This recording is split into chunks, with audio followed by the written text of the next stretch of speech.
નમસ્કાર દર્શક મિત્રો, હું છું આપની સાથે યશ ગુપ્તા। આપ જોઈ રહ્યા છો પ્રભુ।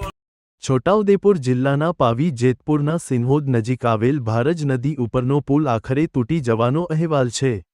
નેશનલ હાઈવે નંબર 56 પર આવેલા આ પુલની બાજુમાં બનાવવામાં આવેલ ડાયવર્ઝન ભારે વરસાદના કારણે ધોવાઈ જવાથી ટ્રાફિકમાં અવરોધ ઊભો થયો હતો। જિલ્લા મેજિસ્ટ્રેટ દ્વારા જારી કરાયેલી સૂચનાઓમાં ડાયવર્ઝન પર વાહન પ્રવાહ માટે પ્રતિબંધ હતો।